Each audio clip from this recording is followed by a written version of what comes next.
Magic Treehouse, Book Number 36, A Merlin Mission, Blizzard of the Blue Moon, by Mary Pope Osborne. Chapter 1, The Last Unicorn. The November sky was gray with clouds. Jack sat reading in front of the living room fire. "Who wants hot chocolate?" his dad called from the kitchen. "Me, please," said Jack. The front door burst open, and with a gust of cold wind, Annie rushed inside. "Jack, guess what?" she whispered. "It's back." "How do you know?" said Jack. "I was walking home from the library." Annie paused to catch breath. "And I saw a flash in the sky above the woods. The last time it happened." Before she could finish the sentence, Jack jumped off. "Dad, Annie and I are going to go outside for a while," he shouted. "Can the hot chocolate wait till we get back?" "Sure, have fun," their dad called from the kitchen. "I have to get my pack," Jack said to Annie. "Meet you on the porch." "Don't forget the rhyme book," said Annie. Annie slipped outside and Jack ran up to his room. He grabbed his backpack. He checked to make sure their book of magic rhyme was inside. Good, there it was. Jack charged back downstairs. He pulled on his boot, put on his jacket, tied the scarf around his neck, grabbed his mittens, and headed out the door. "Come on," said Annie. Jack could see his breath in the cold air. "Brrr," he said. "Let's hurry." Jack and Annie ran down the stairs into the Frog Creek woods. They wove between the trees, their boots crunching through the fallen leaves. Jack stopped. The magic treehouse was back. High in the tall oak tree was a silhouetted against the gray November sky. "You are right," he said to Annie. "Good work." "Thanks," said Annie said. She ran to the rope ladder and started up. Jack followed her. When they climbed inside the treehouse, Jack and Annie saw the book out and the scroll of parchment paper lying on the floor. Annie picked up the scroll and rolled it and read aloud. "Dear Jack and Annie of Frog Creek, I am sending you on one more mission to prove that you can use magic wisely. This poem will guide you. M. The very last unicorn is now hidden well by those who have put him under a spell. For centuries, for decades, from that afternoon at the end of November before the blue moon, he will wake one more and be free to go home. If you called out his name, the even flower of Rome, you must cause him to stand. On his name is spoken. His chains will break, and the spell too be broken. Then a young girl must love him and show him the way, lest he be trapped forever on public display. If he loses his chance to rise and depart, all magic will fade from his horn and his heart." "A unicorn!" breathed Annie. "I love him already. I'll show him the way." "But this poem is really hard to understand," said Jack. "What kind of research book did Morgan send us?" Annie picked up the book that had been left for them by Morgan Le Fay, the librarian of Camelot. The cover shows a row of skyscrapers. The title was New York City Guidebook, 1938.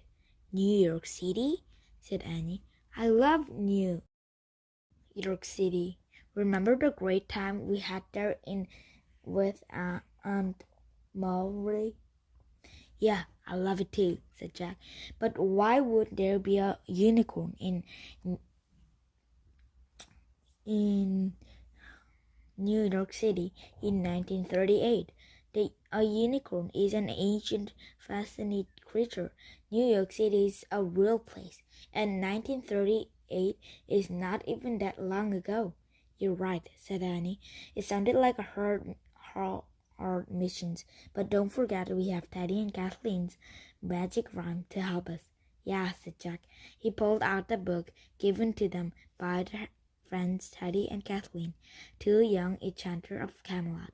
The problem is we can only use each rhyme once, and we've already used 7 out of 10, which means we still have 3 left, said Annie. What are they? Pull the cloud from the sky, said Jack. Cool, said Annie. Yeah, it is, said Jack, but I'm not sure it will be much use. He looked back at the book. Find a treasure you must never lose, he said. Hey, that's a really good one, said Annie. The unicorns of treasure, so that rhyme could take care of our whole mission. But it's only partially fits, said Jack. You could call the unicorn a treasure, but once we find him, we have to lose him. He had to go back home. Oh, right, said Annie. What else? Your favorite, said Jack, turning to ducks. Annie laughed. I can't wait to use that one, she said. I hope we never used that one, said Jack. He didn't want to waddle around and quack like a duck. These leftover rhymes don't seem very helpful to me. Well, let's just wait and see, said Annie. But now she held up Morgan's research book and smiled. Jack nodded. New York City, here we come, he said. He pointed at the book's cover. I wish we could go there. The wind started to blow. The treehouse started to spin. It spun faster and faster. Then everything was still. Absolutely still. Chapter 2. Who are they? Snow blew into the magic treehouse. Jack and Annie wore wool coats, hats, and mittens. Jack's canvas backpack had turned into the leather briefcase with buckles and a shoulder strap. Jack and Annie looked out the window.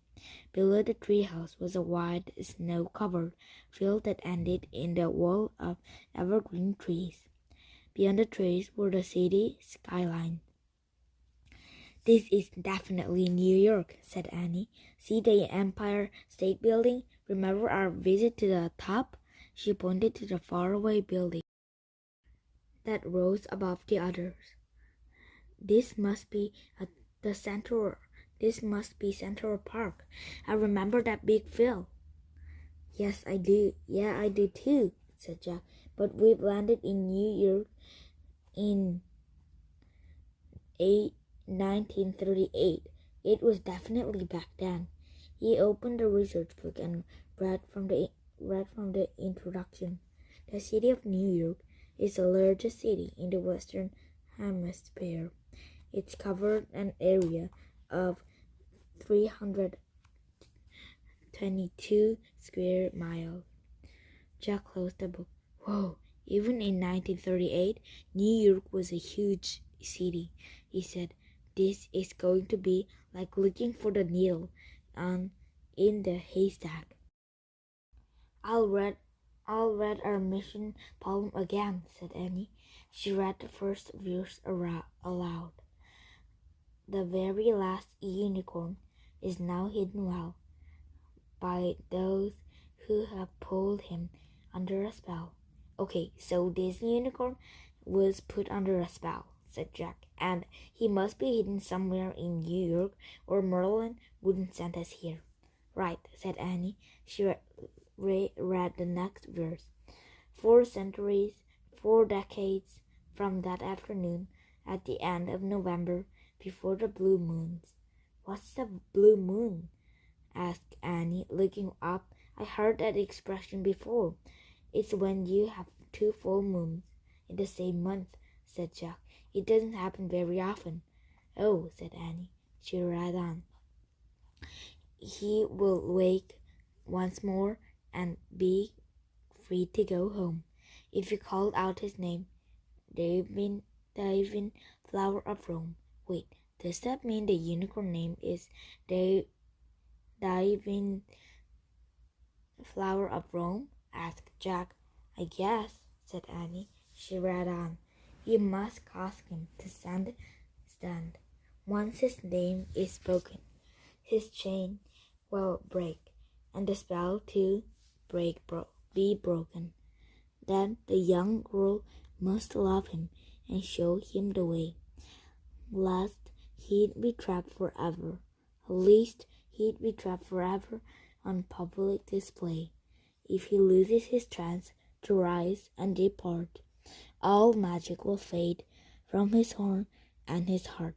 So I'm the young girl, said Annie, and I have to help him get home, or his magic will fade away forever.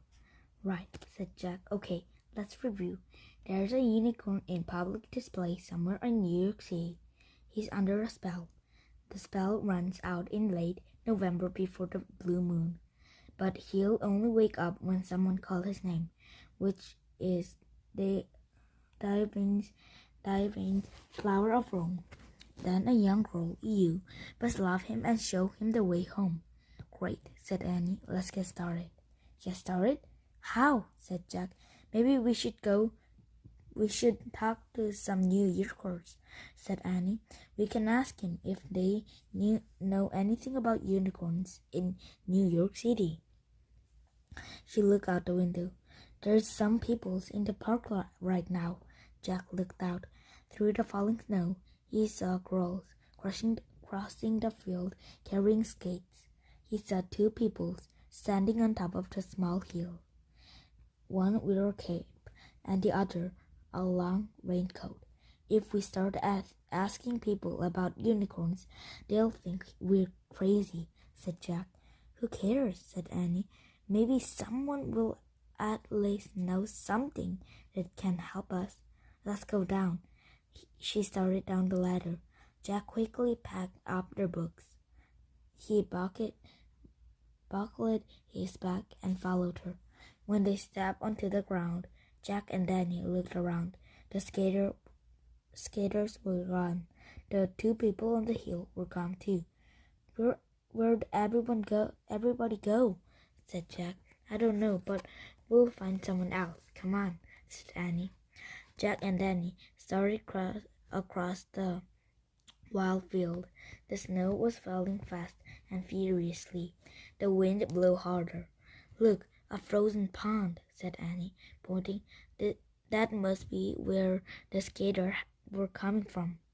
Weston stuck to Jack's glasses. He wiped them off so he could see. No one was skating on the pond now. Whirlwinds of powdery snow swirled over the ice. Keep going, said Jack. They kept trudging through the snow. Hey, look, remember that? Said Annie. What? Said Jack. He wiped the snow off his glasses again. He saw a merry-go-round.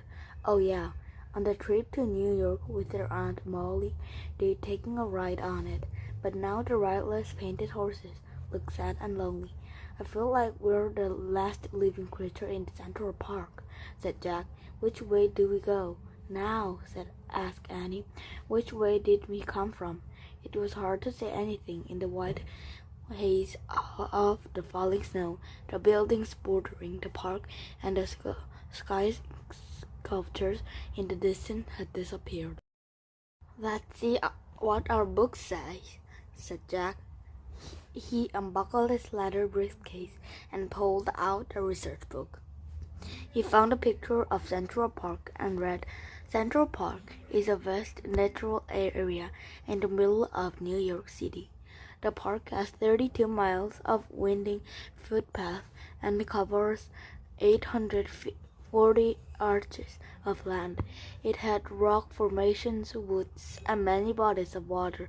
It also has... Okay, got it, said Annie. It's a big park. Is there a map that shows where we are? Jack tried to read from the index, but the winds and snow made it impossible. He stuffed the book back into his briefcase. "Forget it," he said. "Let's just try and get out of the park."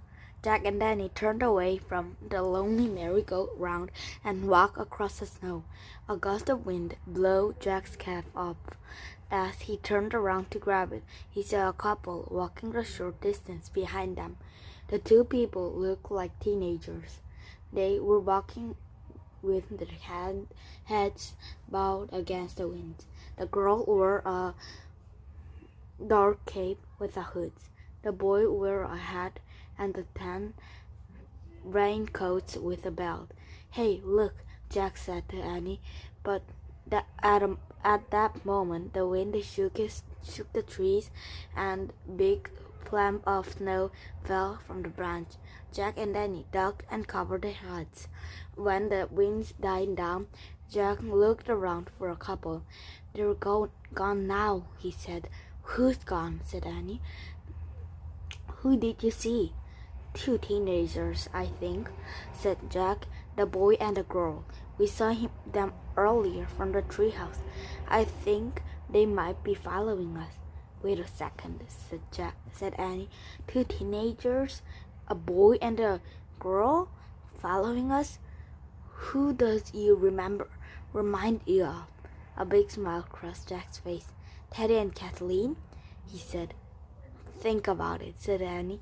"On our last 3 missions, it seems like Teddy and Kathleen were always nearby, wearing disguise, ready to help us when we needed." "Right," said Jack. "We could sure use their help now." He turned around. "Hello!" he shouted. "Hello!" Annie yelled. But the wind answered them with a howl. More clump of snow blew down on Jack and Annie. "Let's get going," said Annie. "They'll find us sooner or later. They always do." Chapter 3. Lost in Central Park. Jack and Annie kept walking until they came to the ice pond again. "We've been here before," said Jack. "We're going in circle. How do we get out of the park?" "We have to try to walk in a straight line," said Annie. Annie and Jack struggled down. Jack kept looking back, trying to catch sight of Teddy and Kathleen again, but it was getting harder and harder to see anything. Wet snow kept sticking to his glasses. Snow had blown up the sleeve of his jacket, under his neck scarf, and into his mittens. "Yikes," said Annie. She grabbed Jack's arm. "Look, a huge wolf-like dog stood in the ledge above them, his mouth open." "Whoa," said Jack. The dog didn't move. He stood perfectly still. Annie laughed. "Oh, he's a statue," she said. She ran to the place under the dog statue, brushed off the snow, and shouted to Jack. "His name is Balto. In 1925, he carried medicine 600 miles through the blizzard in Alaska." "That's really great," said Jack. "But how do we get out of the park?" "Well, if we follow this path, it's bound to lead somewhere," said Annie, and Jack followed Annie up the wide path. They walked and walked, passing the snow-covered outdoor stage and fountain with the statue of an angel. Raising her outspread wings, the angel seems about to fly away. "Which way now?" said Jack. 2 paths led from the angel fountain, one to the right, one to the left. "I don't know," said Annie. "Pick one." Jack headed to the left. Annie followed. They passed the frozen lake and walked over an arch breeze. Jack kept his eyes on the ground and walked and walked and walked. Every time he lifted his head, the snow felt like needles against his skin. Jack tried to keep away in the straight line, but the path they were following began twisting and turning like a maze. Different paths branched off, curving this way and that. Jack remembered information from the research book. The park had 32 miles of winding footpath. We have got to get out of this path," he shouted to Annie, "or we'll be lost in Central Park forever." Annie didn't answer. "Annie," Jack shriveled his face from the cutting wind and looked back. He didn't see her. Jack turned around and around, looking for Annie, but he couldn't see anything. The world was completely white. Annie! He cried. Had she gone off another path? Was she lost? Annie! She could wander around in the storm for hours, thought Jack. She could freeze to death. I have to find her. Jack tried to stay calm. He took a few breaths. A rhyme, he thought. He couldn't remember which magic rhyme were left. He struggled to unbuckle his briefcase. His finger felt frozen. He pulled out the book and hurried over, trying to shatter it from the storm. He wiped his glasses off and read, "Turn into ducks." That wouldn't help. Pull the cloud from the sky. That would only make things worse. Find a treasure you must never lose. Is Annie a treasure? Jack wondered. He'd always thought of the treasure as something super valuable, like gold or silver or real jewels. But right now, Annie seems more valuable than any of those things. She seems like the most valuable things in the world. Jack found the rhymes and shouted, "Treasure forever must never be lost. Mota call, Mota boast." Jack! Jack trolled around. Annie was standing right behind him. "There you are," she said. "I was afraid you got lost." "I wasn't lost," said Jack. "You were lost." He slipped the rhyme book back into his briefcase. Not me, you," said Annie. "Whatever," said Jack. "Just stay near me now." He took her hand and gripped it tightly. "Okay, let's forget what to do." "What? Wait. Is that a castle over there?" said Annie. "A what?" said Jack. "A castle, look!" Peering through the storm, Jack saw the small castle sitting on top of the snowy hill. The light burns in the window. "A castle in Central Park?" Jack said. "That's weird." "Let's go see if anyone's inside," said Annie. "Maybe they can help us. People in the castle might know about unicorns, or at least know how to get out of the park," said Jack. Jack and Danny struggled up the stone steps that led to the castle. At the top of the steps, Jack glanced back at the park. He could barely make out two figures in the snow, one in the dark cape and one in the raincoat. "That's them! It's them!" said Jack. The clouds of wind-driven snow blew over the couple. Jack kept looking, eager for another group of two young enchanters, but the snow hid everything inside. "They'll find us," said Annie. "Come on." She pushed open the door to the castle and led the way inside. The door slammed shut behind them. Jack and Danny stood in the dimly lit hallway. "Hello, who's there?" the man called. "Jack and Danny," shouted Annie. A tall, thin man came down the carving stone stairway. He wore an old-fashioned blue striped suit. "Goodness, two children," he said. "What are you doing here on a day like today?" "We've got lost in the park," said Jack. "My name's Jack, and this is my sister Annie. Pleased to meet you." "I'm Bill Perkins," said the man. "Welcome to the Breeders' Castle." "What is this place?" asked Annie. "The castle was built in 1869, said Mr. Perkins. "It was meant to be a delightful surprise when one wanders the park. Today, it's a delightful surprise with the nature of it, observatory and weather instruments inside." "Weather instruments?" said Jack. "Yes, I come from the U.S.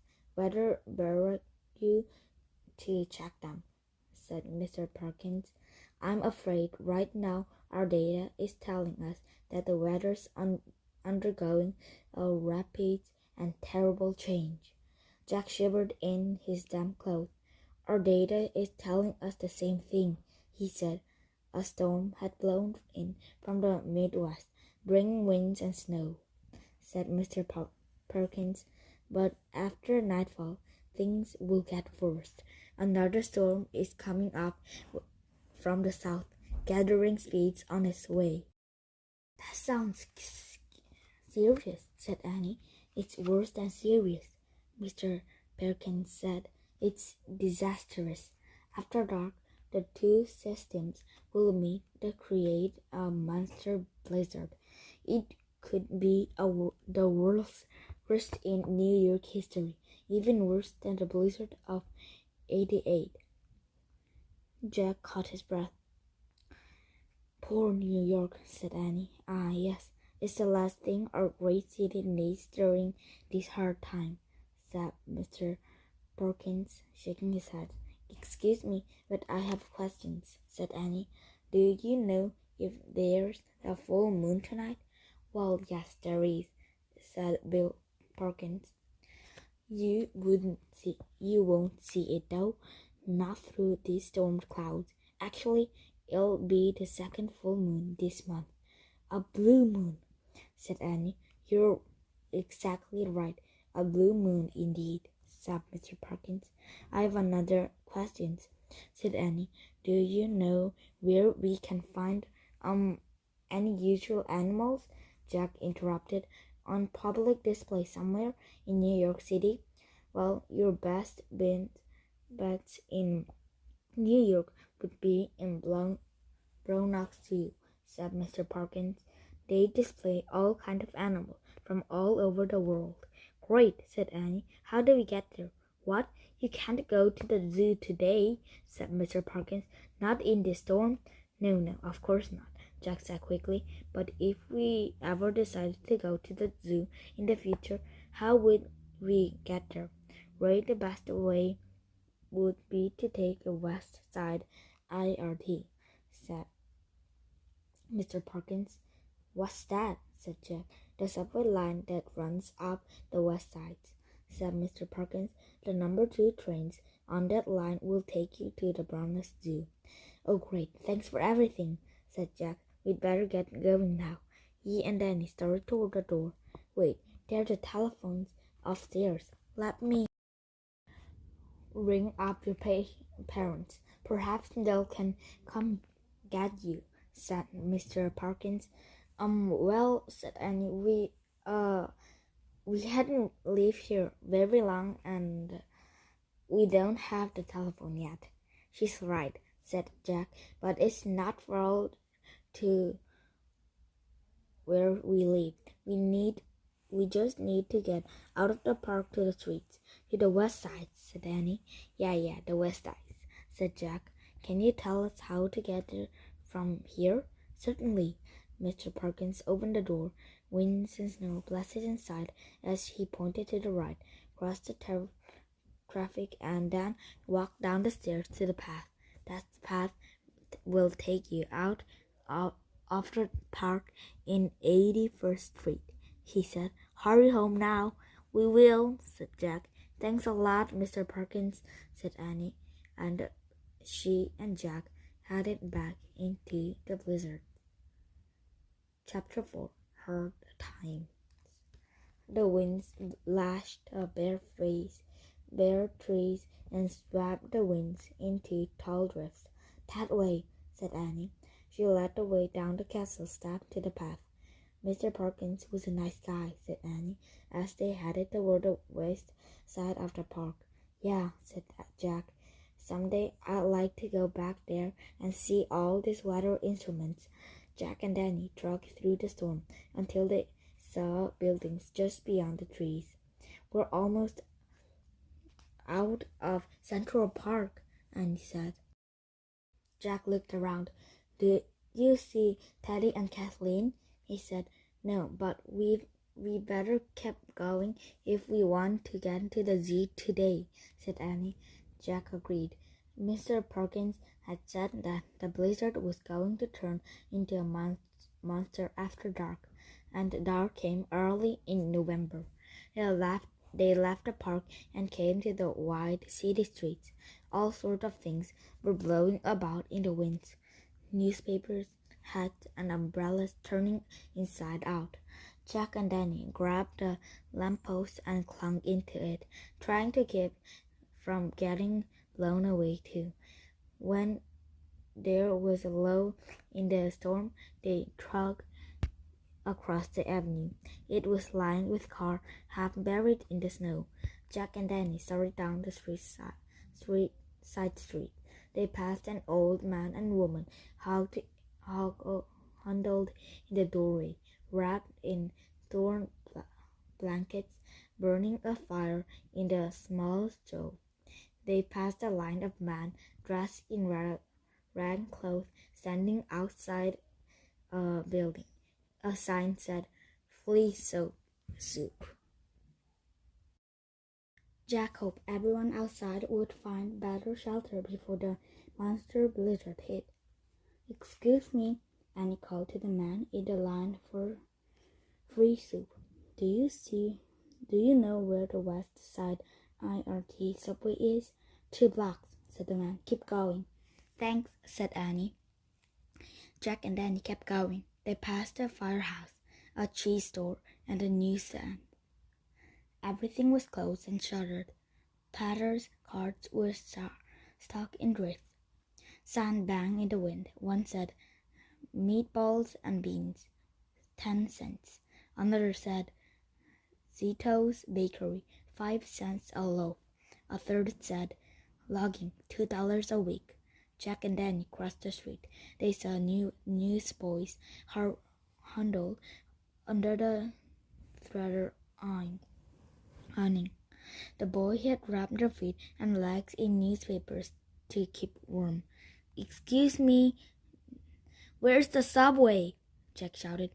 "End of the block and around the corner, Greenball," said the boy. "Greenball?" wondered Jack. "What does that mean?" "Thanks," said Annie. "You guys should go home. After dark, the storm's turning into a monster." Jack and Danny talked on. When they turned a corner, Annie shouted, "Look! Green ball!" On the top of the post was a large green ball. The post was next to a stairway that led underground. A sign said, "Uptown, IRT trains, 1, 2, 3. "That's it. Mr. Perkins said we take the number 2, said Annie. "Wait, do you see Teddy and Kathleen?" said Jack, peering through the snow. Annie looked with him down the city streets. I don't see them, but I'm sure they'll find us," said Annie. She and Jack started down the stairs that led underground. The stairway was filled with people trying to get out of the storm. Jack and Danny walked with the crowd into the subway station. A long line waited in front of the turnstile. A sign over the turnstile said, "Subway 5 cents. "Oop, do you have any money for the subway?" Annie asked Jack. "Yeah, I think I left home with at least $1 in change," said Jack. He reached into his pocket and pulled out 2 nickels. "Cool," said Annie. She led the way to the line. As they waited, Jack looked around the station. A banjo player played the silly tunes, but no one smiled. A man in rags walked around, holding out a hat, begging for money. Jack took another nickel from his pocket and dropped it into the hat. Thank you, bless you," said the beggar. "Sure," said Jack. As the beggar walked on, Jack looked at Annie. Boy, just a little nickel made him so happy, he said. "I know, everyone seems really poor and desperate here," said Annie. "I wonder why," said Jack. While the line moved slowly toward the turnstile, he pulled out a research book. He read aloud from the introductions. In the 1830s, New York City, as well as the rest of the United States, suffered through the hard time known as the Great Desperation. Jobs were scarce, and many people had no money or homes. "That's what Mr. Perkins was talking about," said Jack. "Hard time. I wish we could help everyone, said Annie. Me too, said Jack. But right now, our mission is to save a unicorn under a spell, said Annie. Jack frowned. Our mission sounds like a fairy tale from the make-believe world, he said. Not a real world of the great desperation. I know, said Annie. Hey, it's almost our turn. What do we do? Let's watch the person in front of us, said Jack. Jack and Danny watched an old woman put her nickels in the slot of the turnstile, which led to a train platform. The woman pushed through and joined a crowd of people waiting for the train. Jack and Danny put their nickels into the slot and pushed through, too. The platform was bitterly cold. People looked worried, as if they feared the subway train might never come. Jack felt worried too, but mainly because their mission wasn't making any sense. They were trying to get to the zoo before the blue moons and before the monster blizzard hit the city. But when they got to the zoo, what then? This is what I don't understand, Jack said to Annie. The poem says the unicorn is on public display. But if that's true, why hadn't we ever read about New York City once have a unicorn in a zoo? That would be major news. Yeah, but remember the poem says he's hidden well, and he's under a spell, said Annie. So maybe the spell make him look like a regular animal. But when we got to the zoo and say his name, he'll come out of hiding and reveal his true nature, said Jack. Exactly, said Annie. Okay, said Jack, but how will we know what kind of animal to look for? The signal bell clanged. Lights appeared at the end of the tunnel. Jack and Danny moved with the crowd as it slunk forward. The subway train rumbled down the tracks. On the side of the train, Jack saw a big number 2. That's us, he said. When the train stopped, everyone on the platform climbed inside. Jack and Danny were squashed into one of the first cars. All the seats were taken, so they had to stand in a aisle. They held on to a silver pole as more riders squeezed into the subway car and grabbed straps hanging overhead. Jack actually didn't mind a tight squeeze. He was anxious to throw out from the cold.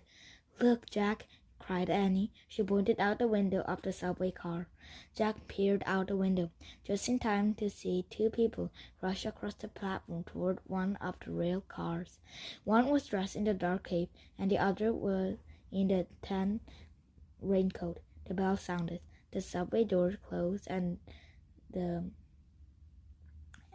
train started down the tracks. Yay, they're on the train, exclaimed Annie. Cool, said Jack, grinning. We'll see them when we get off.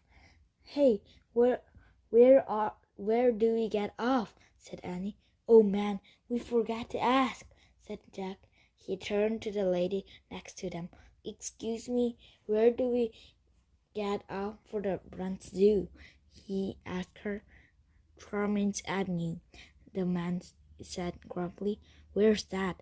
Asked Annie.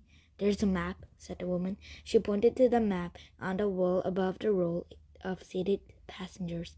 Jack and Danny stared at all the colorful lines that showed the subway system. Nothing here makes sense, said Jack. Do you need help? The girl sitting under the map said. She wore a tattered purple shawl over her head and shoulders. Yes, please, said Annie. Can you tell us where we get off for the Brant Zoo? It's much further north, said the girl. I'll let you know when we get to the right stop. Thanks, said Jack. The train bumped and cracked along, stopping every couple of minutes. Jack looked out the window and tried to read the name of each station, but sometimes the platforms were too crowded. He was glad the girls in the show had promised to help them. Just then, Jack was starting to feel warm and drowsy. The girl called out, Your stuff's next. Thanks a lot, said Annie. She and Jack squeezed through the crowd toward the doors. When the train stopped and the door opened, Jack and Danny were practically pushed out onto the platform with the other people leaving. The subway doors closed and the train moved on. Chapter 5. The Cloister. "Do you see Teddy and Kathleen?" asked Jack. The crowd was storming away from the subway platform toward different exits. Jack couldn't see anyone who looked like the two young enchanters. "No," said Annie, "but if we figured out where to get up, I'm sure they did too. Let's hurry and get to the zoo. We can meet up with them there." Jack and Danny moved with the crowd. They passed the change booth on the way out of the station. "Wait, I'll ask where to go," said Annie. She waited in lines and then leaned forward to talk to the man in the booth. "Do you know how to walk to the Bronx Zoo from here?" she said. "Walk to the Bronx Zoo? Are you out of your mind?" said the man. "This isn't the stop for a Bronx Zoo. It's much farther north." "You mean we've got out at the wrong stop?" said Annie. "You did, but it doesn't matter," said the man. "You can't get there now anyway. The tracks near the zoo are above ground, and I just got word they're buried in snow." "Oh no," said Jack. "Lousy day for the zoo anyway," said the man. "Next." Jack and Danny stepped away from the booth and walked out of the subway station. The sidewalk was deserted. "Oh man, that girl gave us the wrong information," said Jack. "This is terrible," said Annie. "No kidding," said Jack. He looked around, wondered what to do next. Oh God. "What's that?" said Jack. "It looked like a taxi." Annie pointed at the big yellow car with the checkerboard stripes and writing on the side. Its horns let out a loud squeak. "Auga! Auga!" The driver stuck his head out of the window. He wore a black furry cap that came down over his car's ears. "Need a taxi?" he called. "Yes," shouted Annie. "Come on, Jack. He can take us to the zoo." Jack hurried after through the snow. The taxi driver stepped out of the cab and opened the back door. "Hop in," he said. His cheerful voice was muffled through the plaited scarf that led half his face. "Thanks," said Jack. He stepped onto the running boards and then climbed inside.